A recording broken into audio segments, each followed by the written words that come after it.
Anonymous Confessions. Confession 1. I secretly replaced my roommate's support animal because I killed the first one by accident. It's been 2 years, and every time I hear the jingle of his collar, I flinch. I've memorized that sound, not because I find it comforting, like she does, but because it reminds me of what I did, what I hid, what I still live with every single day. I didn't mean to kill her dog. I need to start with that. His name was Max, and he was a quiet, older golden retriever with a grey muzzle and one of those eternally sad, forgiving faces. He was my roommate Sam's emotional support animal. She has clinical PTSD from a car accident when she was in college, and Max was part of her recovery. I moved in with her about 4 years ago through a mutual friend, and honestly, she was great. Quiet, respectful, paid rent on time. But more than that, she treated Max like a partner, not a pet. He wore a little vest when they went outside. She talked to him like a person. When she had a panic attack, he would press against her until she calmed down. That kind of thing. I thought it was sweet. I didn't get it, but I respected it. Until the night I left the back door open. It was summer, one of those sticky nights where the air feels too thick to breathe. I'd had a few drinks on the back patio while FaceTiming a friend. We were catching up, laughing, and I'd let Max come outside to sniff around the yard. At some point, I got up to grab another beer and walked inside, shutting the screen behind me but not checking if the latch caught. I didn't even notice he hadn't followed me in. I went to bed. It was a Tuesday. Sam came home the next morning and started calling for him. The way her voice changed when he didn't come was terrifying. She started tearing through the house, opening closets, looking under beds. I joined her. I lied. I said I hadn't seen him since dinner. We searched for hours, posted in Facebook groups, made flyers. Sam walked the neighborhood barefoot, crying, calling his name. We found him 2 days later. Animal control had picked him up on the side of a road half a mile away. He'd been hit by a car. They scanned his chip and called us. Sam screamed when they told her. I remember that sound too. I wanted to confess. God, I wanted to confess. I wrote out texts, practiced the words in the mirror. But every time I saw her curled up in his dog bed with his old leash in her hands, I told myself it would just make it worse. She stopped sleeping. She stopped eating. Her therapist recommended she look into getting another support animal, but she refused. She said it would be disloyal, that no one could replace Max. Until one night, maybe 6 weeks later, she said something that changed everything. We were sitting on the couch, watching TV with the sound off, and she whispered, "I just wish I could hold him one more time." And something snapped in me. I spent 3 weeks searching online shelters for a golden retriever that looked like Max. Not just a golden, but the same kind of old soul eyes, the graying snout, the quiet disposition. I found one 3 hours away. His name was Murphy. He had been surrendered by an elderly couple who couldn't take care of him anymore. I drove out on a Sunday, brought him home Monday. I lied again. I said he'd been found wandering near our neighborhood. I even made a fake Craigslist post to prove it. Sam didn't believe it at first. She said it couldn't be him. But then Murphy, who I started calling Max when she was around, did something I didn't expect. He walked right up to her, sat down, and put his head in her lap. She sobbed, hugged him, called him Max. I thought it would unravel me. The guilt. But watching her sleep again, seeing her laugh, genuinely laugh, when he barked at the vacuum or chased a fly, I told myself I'd done the right thing, that this was mercy. But I know better now. I live with Murphy's vet bills. I walk him when she can't. I take care of him because if he ever got hurt, I don't know what it would do to her. I don't know what it would do to me. Sometimes he looks at me with this weird expression, like he knows, like he remembers what I did to the first Max. Maybe I'm projecting. Maybe I want to be punished. But he follows me around when she's not home. He sits by my door at night. Sometimes I think he forgives me. I don't know what this makes me. A coward for sure. A liar. but maybe, in some broken way, also a friend. I just needed to tell someone. Confession 2. I told my fiancé I couldn't have kids. The truth is, I just don't want them. We were sitting in the parking lot of a grocery store when I told him. I remember the exact moment. My hands were trembling around a bottle of orange soda, and I said it in the softest voice I could manage. There's something I need to tell you. He went pale before I even finished the sentence. I told him I'd been to a doctor, that I had something wrong with me. A complicated name, a rare diagnosis, one that sounded plausible enough to avoid too many follow-up questions. I said it meant I couldn't carry a pregnancy. Not safely. Maybe not at all. And he cried. He held my hand across the center console of the car and said he didn't care. That he loved me. Not just the idea of having children, that there were other ways to build a life. And I hated myself for every second of it, because none of it was true. The real reason I said it? I don't want kids. I never have. I used to think I was just going through a phase. In high school, when my friends talked about baby names, I stayed quiet. In college, when people posted ultrasound photos on Facebook, I scrolled past them like they were spam. I told myself it would change, that I just hadn't met the right person, that it would click someday, but it never did. And when I met the person I'm with now, the most kind, stable, fiercely decent partner I've ever known, I knew from our third date that they wanted kids. Not tomorrow, not even next year, but eventually. They talked about them with this quiet certainty, like it was a given part of the future. And I didn't correct them. I told myself I'd find the right moment, that maybe if everything else was good, it wouldn't matter. That moment never came. What came instead were milestones, moving in together, meeting each other's families, rings and Pinterest boards and phone calls with florists. And the longer I waited, the more impossible it felt to tell the truth. So I lied. I spun a story that let them keep loving me. A tragic story. One that made me look brave, not selfish. One that let me stay. We talked about adoption. They started researching agencies. I listened, nodded, Googled things when they were in the room. But inside, I felt hollow, like I was constructing a life I didn't recognize. Sometimes I would lie awake at night, staring at the ceiling while they slept beside me. I'd watch the steady rise and fall of their chest and wonder what would happen if I said it out loud right then.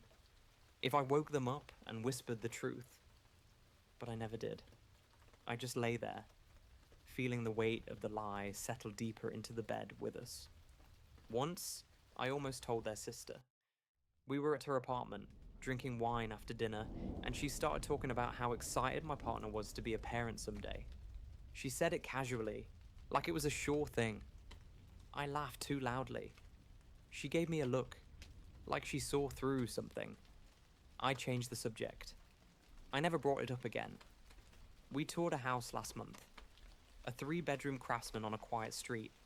The kind with a swing on the porch and a backyard big enough for a dog. Or a kid. My partner said they could picture us there. I smiled. I made the right noises. But the whole time, I felt like I was watching a movie where I already knew the ending. And it wasn't a happy one. I've started avoiding conversations with my mom. She always asks about wedding plans, then slips in questions about future grandkids. I deflect. I pretend we're still undecided, still figuring it out. I can't tell her that I've built my engagement on a lie. That her dream of bouncing a baby on her lap might never come true. Not because I can, but because I won't. There's a part of me that's angry, not at my partner, not even at myself, really, but at this world that treats motherhood as the natural next step, as the only destination. I've never felt broken for not wanting children, but I've felt invisible, misunderstood, like I'm holding a secret that people think they can fix. I've read stories about women who regret having kids, not because they didn't love them, but because they never really wanted them in the first place. I read those stories like cautionary tales. I see myself in the margins. The irony is, if I had just told the truth from the beginning, they might have left me, and I would have been devastated, but it would have been honest. Now, even if I tell them, I don't know if they'll believe anything else I say. I've poisoned the well. The wedding is in 7 months. I ordered my dress last week. My mom cried when I showed her the photos. My partner kissed my forehead and said they couldn't wait to see me walk down the aisle. And all I could think about was how much it was going to hurt when I finally tell the truth. Because I have to, don't I? They deserve someone who shares their dreams, not someone who's afraid of being left behind. And I deserve to live without this gnawing, ever-present dread. Maybe they'll forgive me. Maybe they won't. But at least then, we'll both be free. Maybe I just needed to tell someone. Confession 3. I agreed to be my best friend's bridesmaid. Then I fell in love with her fiancé. When she asked me to be a bridesmaid, I said yes. So fast, I didn't even let her finish the question. We've been best friends since the 9th grade. The kind of bond where you finish each other's sentences, trade clothes, know each other's childhood trauma down to the smallest details. I always imagined being in her wedding one day. I just never imagined it like this. The first time I met him, I didn't feel anything. Not really. He was sweet, a little quiet, tall in that gentle, unassuming way. I remember thinking, he looks like someone who says please and thank you to waiters. Nothing dangerous, nothing electric. That changed over time. It didn't happen all at once. It crept in slowly, like mold under wallpaper. He'd linger at the edge of the room during our hangouts, make jokes that were just sharp enough to catch my attention. He remembered things I'd said offhand, what kind of tea I liked, a random indie band I mentioned once. He'd bring them up later in this offhanded, thoughtful way that felt more intimate than it should have. I think what really got to me wasn't just his kindness, it was the way he listened. Not in the way people usually pretend to listen. Nodding, smiling, waiting for their turn to talk. He actually heard me. He'd bring up things I'd said months before, ask how something turned out, remember the names of my coworkers, my favorite childhood pet, the restaurant I always order from when I'm sad. It was like someone had put me under a microscope, but gently. And then came the planning. The bridal party group chats, the Pinterest boards, the weekend errands for cake tastings and fabric swatches. She started sending me over to help him with stuff when she got busy with work. Can you pick up the tux measurements with him? You're closer to the shop. Can you drop off those invites with him? He's working from home. Each errand felt like a test I didn't realize I was failing until I was too far gone. And every time I said yes, I told myself it was just helping. Just being a good friend. Just logistics. But deep down, I knew I was finding excuses to see him. To be alone with him. To hear his laugh without having to share it. There was a moment, and I replay this in my head constantly, where we were driving back from picking up flower samples. He was playing a playlist he'd made for road trips, and this song came on that I hadn't heard since college. I gasped and said, "This used to be my favorite song," and he said, without missing a beat, "I know." I still don't know what he meant by that. I don't know if he remembered me saying it years ago, or if it was just a lucky guess, but in that moment, it felt like he knew me, and I wanted him, fully, horrifyingly, against every code of decency I believed I had. I'd go home and cry in the shower, sob into a towel to keep from making noise. I started pulling away from both of them, subtly. Fewer texts. Excuses for missing brunch. But she'd call and say she missed me, say she needed me, and I'd come running like always. She once told me during a tipsy late-night call that she thought I was the only person who truly understood her. That if she ever died young, she wanted me to raise her kids. I remember staring at the ceiling in the dark, phone pressed to my ear thinking, you have no idea. The worst part is, I think he knows. I think he sees it in the way I look at him when I think she's not watching. And worse, I think he lets me. He never crosses a line, not really, but there are moments. Charged silences, lingering glances, conversations that feel like confessions cloaked in casual language. Like when we were folding programs together, sitting too close on their living room floor, our hands touched, neither of us moved. Or the time he walked me to my car after a rehearsal dinner meeting. It was cold, and I shivered, and he offered me his jacket. I said no, but he draped it over my shoulders anyway. It smelled like cedar and laundry detergent. I wore it home. She has no idea. She talks about the wedding like it's her favorite dream. She jokes about me catching the bouquet. She says, "You're next." And I smile and say, "We'll see." Like my heart isn't rotting from the inside out. I've never acted on it.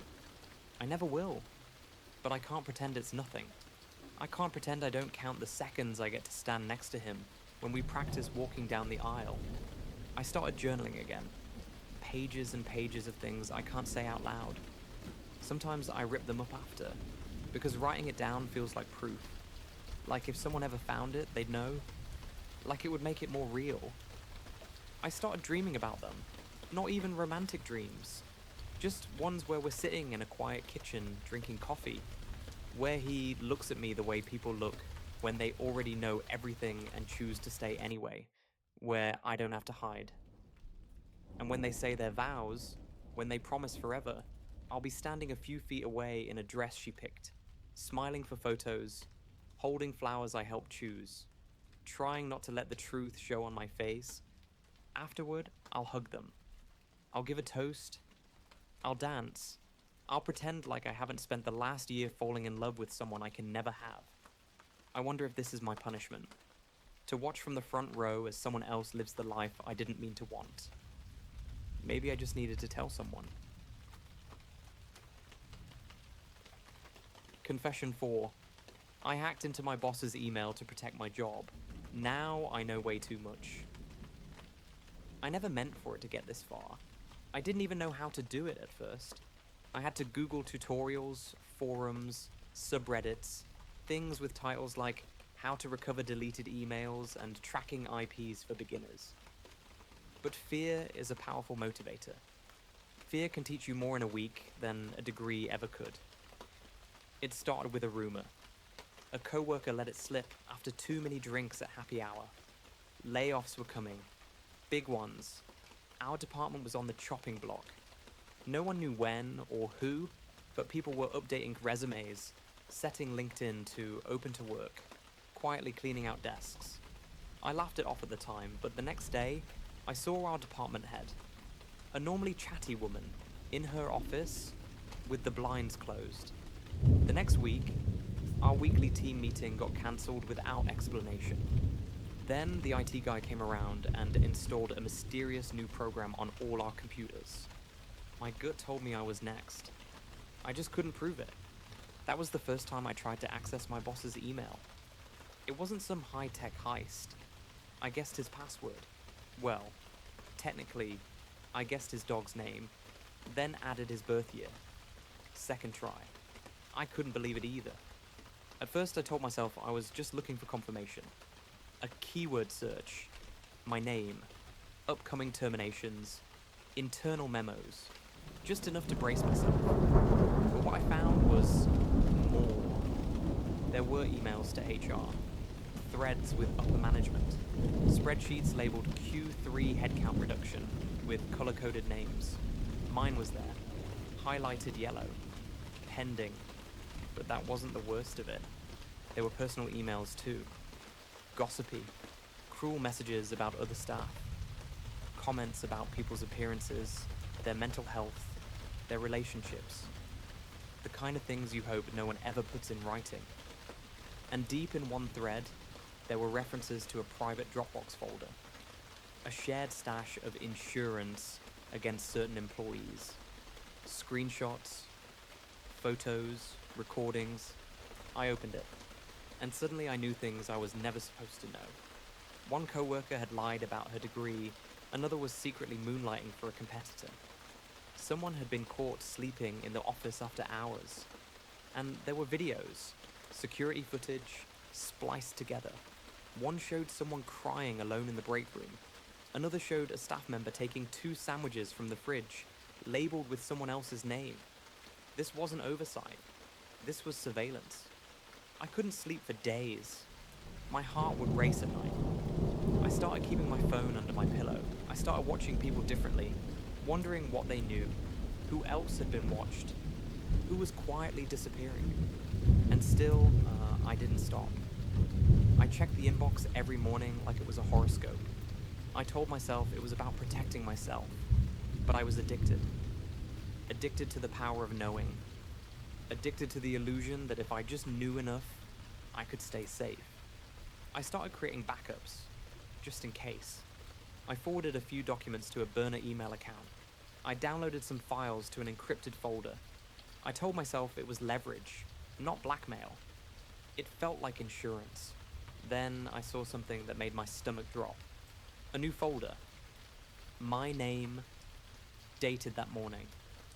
Inside were screenshots of my Slack messages, a photo of me leaving early one Friday, an email I'd sent months ago, venting to a friend on another team about burnout, labeled morale risk. That was when I realized I wasn't watching them. They were watching me. My hands were shaking so badly I could barely close the window. I stared at my reflection in my monitor. Skin pale, mouth slightly open. That moment shifted something inside me. From fear to panic. From curiosity to dread. The next week, I stopped sleeping. I started triple-checking my browser history, clearing cookies, logging in only through a VPN. I uninstalled apps from my phone. I covered my webcam with tape. Every noise in the office made me flinch, but the emails kept coming. I started recognizing code words, phrases like internal alignment, efficiency streamlining, resource optimization, corporate euphemisms for termination. And not just for me. I saw it coming for others too. I watched a coworker who sat 2 desks down disappear overnight. No goodbye email, no explanation. I checked the logs. She was listed under executed. The word made my stomach turn. And then something else changed. My boss started being nice to me. Not just polite, warm, inviting. He asked about my weekend, gave me small projects that sounded vaguely important, started CCing me on emails to higher-ups, praised me in meetings. I knew it wasn't real. I saw the plan. I was still yellow, still pending. But it was like they were softening me up, making me docile. Or maybe they knew what I'd done. Maybe they were playing me. One night, I stayed late under the pretense of finishing a report. I walked past my boss's office and saw him watching a video. I caught a frame before he switched the screen. It was me. From the office kitchen, laughing, pouring coffee. I didn't say anything. I just kept walking. Now I don't know how to stop. I know too much. I can't unsee what I've seen. Every time someone smiles at me in the hallway, I wonder if they've read what I wrote. Every time I hear laughter through the glass walls, I wonder if I'm the punchline. I've started dreaming about it. Not nightmares, exactly. Just slow, creeping dreams where people look at me with blank faces and lock doors behind me. Where my keycard stops working. Where I walk into the office and everything is silent. I haven't been fired. Not yet. But every morning I wake up and wonder if today is the day. Not just that I lose my job, but that someone finds out what I did. I keep the files. Still. Even now. On a flash drive taped under my desk at home. I tell myself I'll delete them, but I don't. Maybe I just needed to tell someone. Confession 5. My dad died without a will. Now my siblings won't speak to me. I never thought a funeral could be the beginning of something worse. When my dad passed away last year, I thought the worst part would be losing him. I was wrong. What came after, what tore through my family like a quiet, invisible storm, wasn't just grief. It was silence, suspicion, and a mess of legal confusion none of us were prepared for. We weren't a particularly close-knit family, but we weren't estranged either. Just normal. 3 siblings. I'm the oldest. We all had our own lives in different cities, but we texted in the group chat, made awkward small talk at holidays, and called our parents on birthdays. That kind of family. Dad wasn't rich, but he was careful. He paid off his mortgage, never carried a credit card balance, drove a 2006 sedan with no shame. He used to joke that he'd leave us the house and a lawnmower, and honestly, I believed him. I thought he had a will. I really thought he had a will. He didn't. I found out 3 days after the funeral, when I started going through his desk. I wasn't snooping. I had been asked by my mother to start organizing his documents, mostly to figure out the utility bills and insurance stuff. But the more I looked, the more I realized what was missing. No will, no trust, no power of attorney. Just a folder marked taxes and a few envelopes labeled important. I called my siblings that night. I expected some concern, maybe some, "Are you sure? Maybe it's in the safe." Instead, the energy on the call shifted immediately. "So, what does that mean?" one of them asked. "It means everything is stuck. That's what it means. Without a will, the estate had to go through probate, which I only vaguely understood at the time. I thought it would be a few forms, maybe a lawyer visit or 2. In reality, it meant months, 8 months to be exact, of court delays, paperwork, and legal costs we weren't ready for. And because someone had to be the executor, the person who represents the estate in court, I raised my hand. I thought I was helping. That's when everything went downhill. It started with little things. My sister asked if she could come take Dad's tools. He'd promised them to her husband, she said. I told her gently that nothing could be taken yet, legally. "It's still part of the estate," I said. She didn't respond. My younger brother asked about the bank accounts. "Just checking," he said. "Whether anything has been frozen yet." That caught me off guard. "You mean like checking the balances?" I asked. He got quiet. Never mind. I felt myself slipping into a role I never wanted. The gatekeeper. The one standing between my family and whatever they thought they were owed. And then came the house. My dad's house was the only significant asset he had. It was a modest 3-bedroom with a tiny backyard, nothing special, but the mortgage was paid off, and it was worth about $340,000 in today's market. I knew, because I'd looked.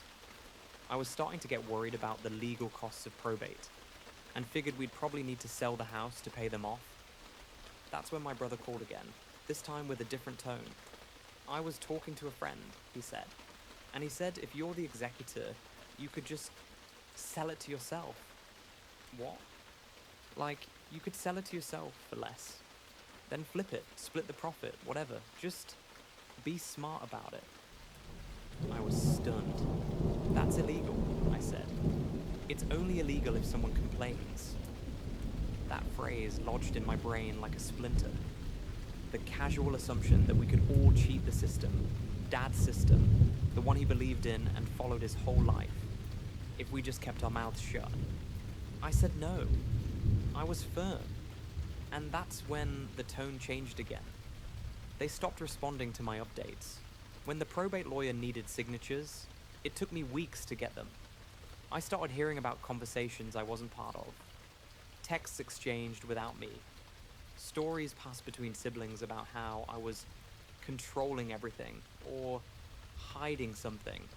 I wasn't. I swear I wasn't. I was doing everything by the book because that's how Dad raised us. I had Excel sheets, email threads, every dollar documented. But it didn't matter. The final blow came when we were ready to sell the house. A buyer had made an offer, fair market value, and I shared the update over email, like always. My sister replied within 10 minutes. "I'm not signing until we go over what you've taken out." "What I've taken out?" "You said there were lawyer fees, gas, shipping costs, blah blah." I want to see receipts. Every penny. She copied my brother. That night, I pulled up every receipt I had. I itemized everything. $30 for document shipping, $54.22 for notarization, $480 for probate court filing fees, $1,250 for the lawyer's retainer. All of it out of pocket, all of it done transparently. They never responded. Eventually they signed. The house sold. The estate was closed. After paying debts and taxes and fees, we each got about $103,000. Not life-changing, but not nothing. I haven't spoken to either of them since. It's been 11 months. I sent a holiday card last December. No reply. I texted on my sister's birthday. Nothing. My brother moved. Didn't tell me where. The money didn't fix anything. In fact, I think it broke whatever fragile connection we had left. It's like the moment we realized there wasn't a roadmap, we all defaulted to suspicion. Sometimes I wonder if this is what my dad feared. Maybe that's why he never wrote a will. Maybe he thought keeping things vague would force us to work together. Or maybe he just didn't want to think about dying. I can't ask him now. What haunts me isn't the legal stuff. It's the silence. The knowledge that I did everything right, and it still went wrong. That grief twisted into something unrecognizable. And now my family is a group of strangers who once shared a last name. I still have Dad's lawnmower. It sits in my garage. I don't use it. I live in an apartment now. But I can't bring myself to give it away. It's the only thing no one fought over. Confession 6. My partner thinks I'm the best thing that ever happened to them. They have no idea who I am. Everyone tells my partner how lucky they are. Their co-workers say it. Their friends say it. Even my own mother, when she visits, will smile at me and say, "They really hit the jackpot, didn't they?" And every time someone says that, I smile and nod, and I feel something die a little inside. We've been together 7 years, married for 3. From the outside, our relationship looks like something out of a lifestyle blog. Minimalist home, matching coffee mugs, a dog with a human name. We go hiking on weekends, we host dinner parties, we exchange anniversary gifts that are always thoughtful and just a little bit clever. But none of it is real. Or at least, none of me in it is real. When we met, I was in a very bad place. I don't think my partner knows that. I had just dropped out of a grad program I never wanted to be in, living on savings in a tiny apartment I couldn't afford, watching days go by like slow grey syrup. I had no goals, no identity. I was numb. Then I met them. They were bright, funny, stable. They had a family that talked every week and a 401k they actually contributed to. And they liked me. Not just liked, they adored me. I could see it in their eyes. They thought I was clever and emotionally intelligent and mysterious. They said I had a quiet confidence. That wasn't confidence. That was emptiness. But I liked how it felt to be seen that way. So I didn't correct them. I just started acting like the person they believed I was. When they asked about my hobbies, I said I was a big reader. I hadn't finished a book in 2 years. They liked art, so I went to museums and memorized talking points. They cared about healthy living, so I threw away my junk food and started running, even though I hated every step. They believed in deep conversations, so I learned how to ask good questions, to nod at the right times, to look like I was thinking about something profound. I became a mirror. And the thing about mirrors is they only work when someone's looking at them. So I kept making sure they were. When we moved in together, I thought I'd have to keep the act up for maybe 6 months, maybe a year, long enough to become the person they already believed I was. I thought that if I acted happy long enough, I'd become happy. But that's not how it works. Instead, I just got better at faking it. They think I'm patient, that I'm a great listener, that I'm always calm under pressure. What they don't know is that I disassociate constantly. that my inner monologue is dead silent during most conversations because I'm so busy performing. They think I'm low maintenance, that I don't need much to be happy. What they don't know is that I have no idea what happiness even looks like for me. That I just mimic their preferences because it gives me structure. They think I love them, and I do, but not the way they think. I love them like you love a lighthouse when you're lost at sea. Gratefully, desperately, but never because of who you are. Only because of how they make you feel about yourself in their presence. I don't know who I am without them. Not in a romantic way. Not in a soulmates kind of way. I mean literally.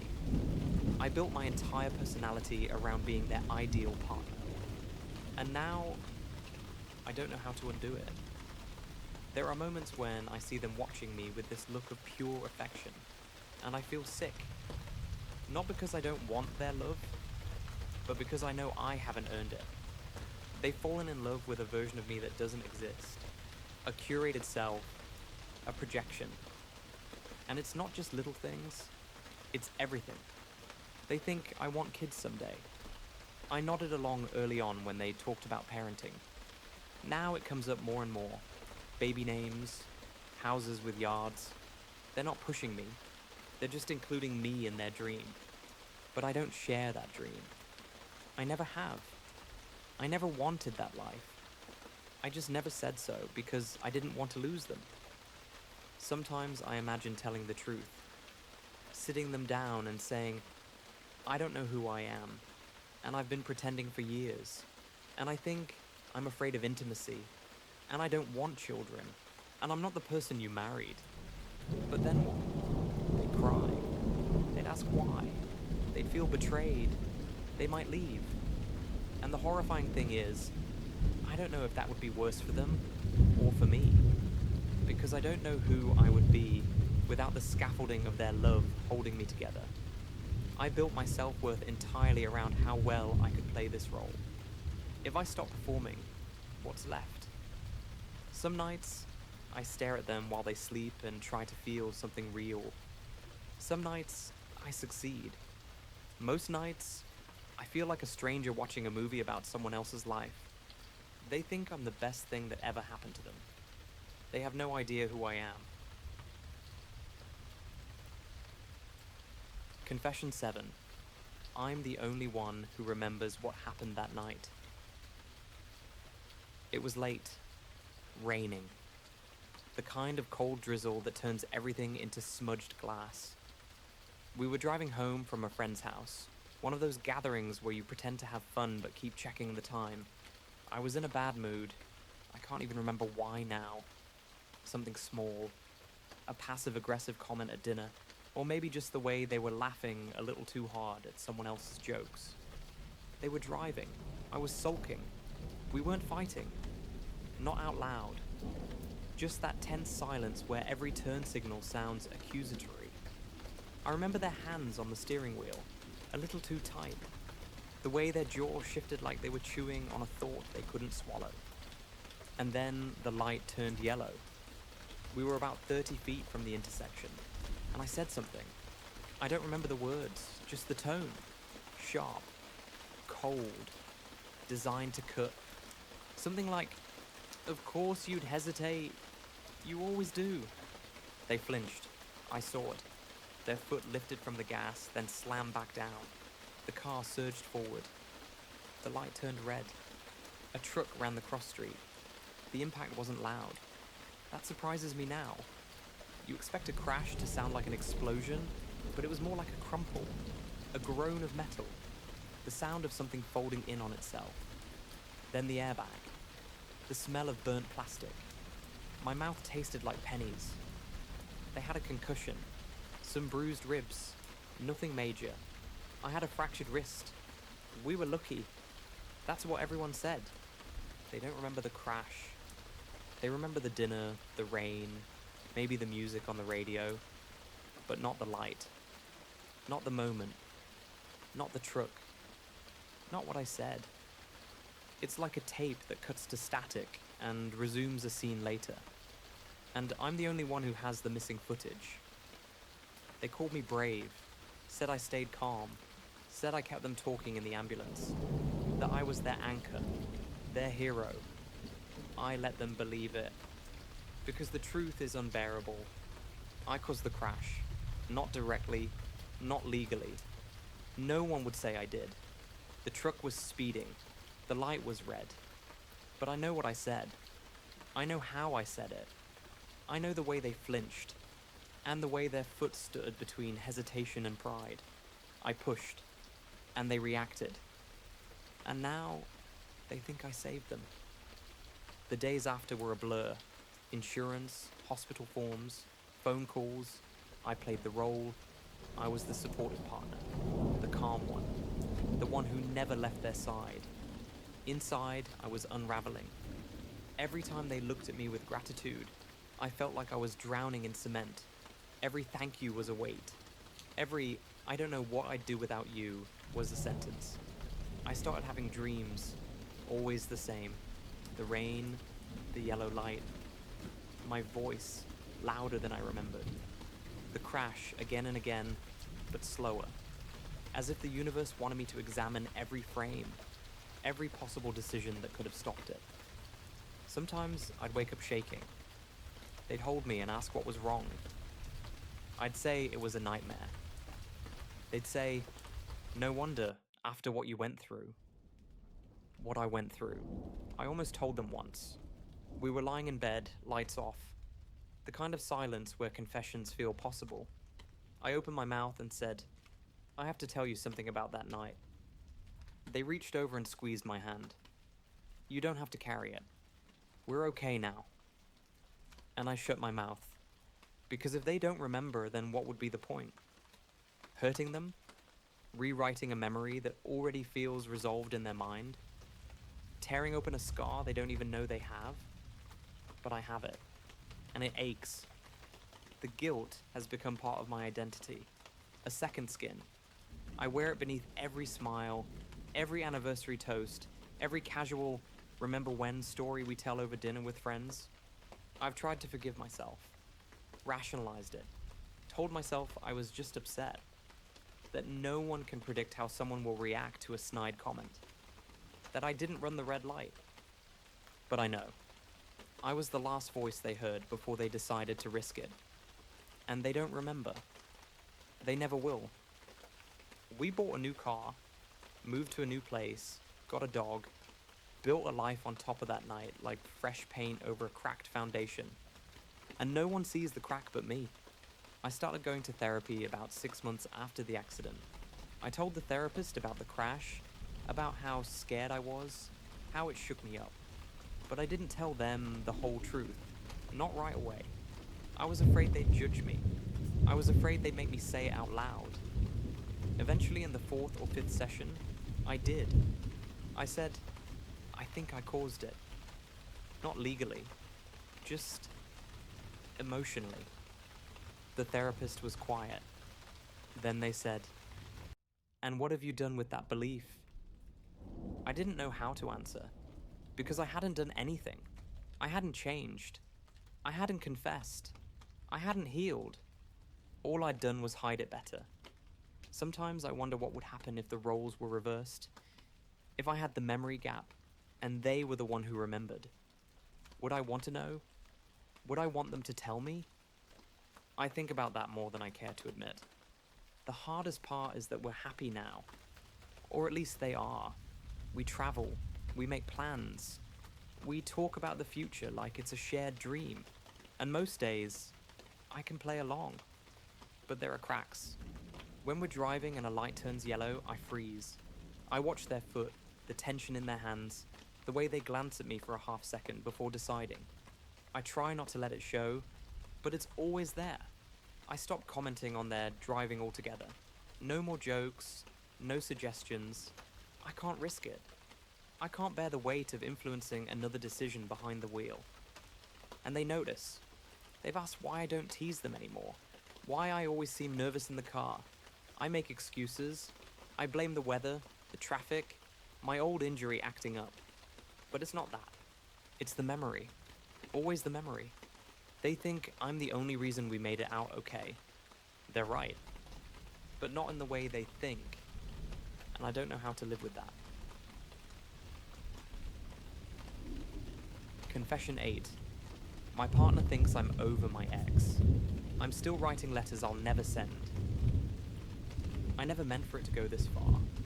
When we first got together, it really did feel like I was starting over. A clean slate, a new chapter. The old relationship was long dead. The wounds supposedly healed. At least that's what I told myself. And them. But here I am, 3 years in, still writing letters to someone who hasn't read a word I've written in half a decade. It started innocently enough. A single letter, typed out in a notes app on a sleepless night. Just to clear my head. Just to say all the things I never got to say when it ended. I didn't plan to keep going, but I did. Now I have a folder on my computer. Dozens of them. Each one dated, formatted like a real letter. Addressed to the same person I supposedly moved on from. Sometimes they're angry, sometimes they're sentimental, sometimes they're just mundane. I tell them about a movie I saw, or how the city smells different in summer. I update them on my parents. I talk about my dog. And I never ever mention my partner. That's the part that scares me the most.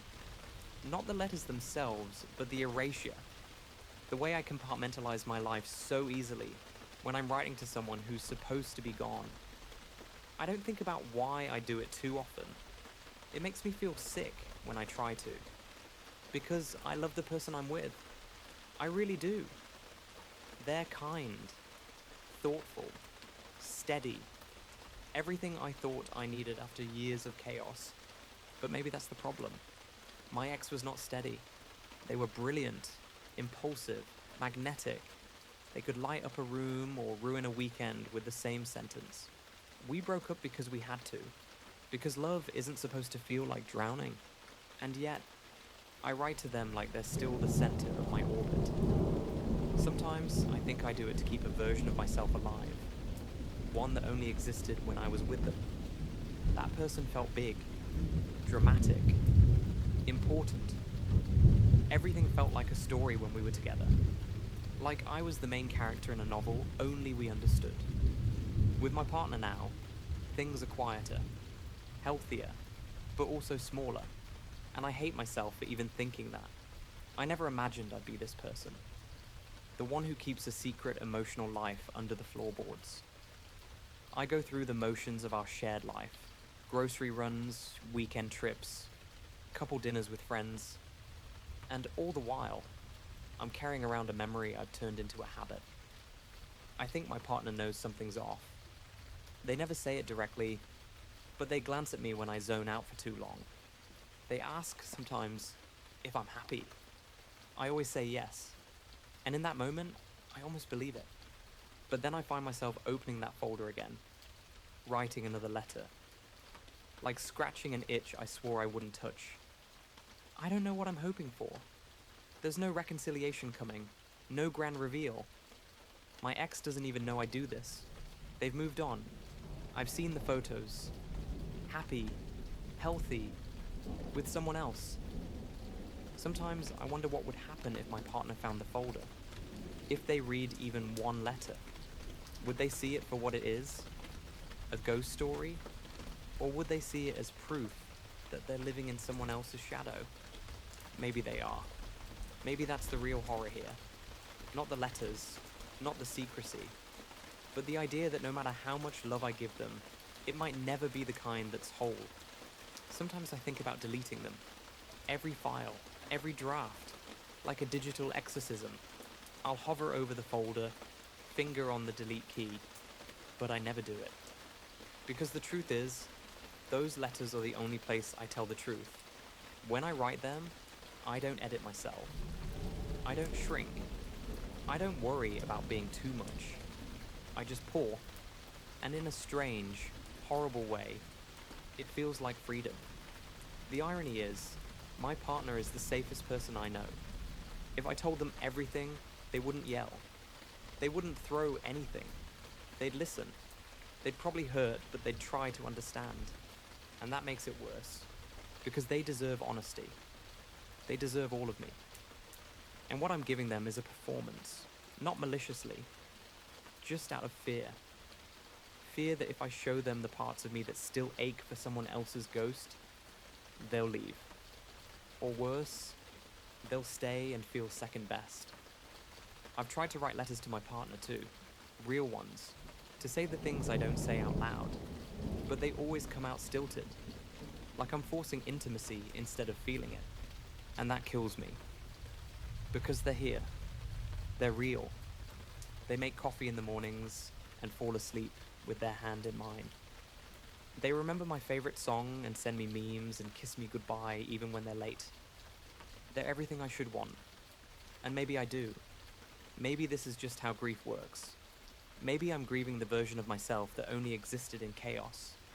Maybe the letters aren't about my ex at all. But that doesn't make it better. It just makes it harder to explain. So I keep living in two timelines. The one where I show up, do the dishes, laugh at their jokes, and the one where I hit new document and spill a secret I have no intention of sending. Not because I want to go back, but because some part of me never really left.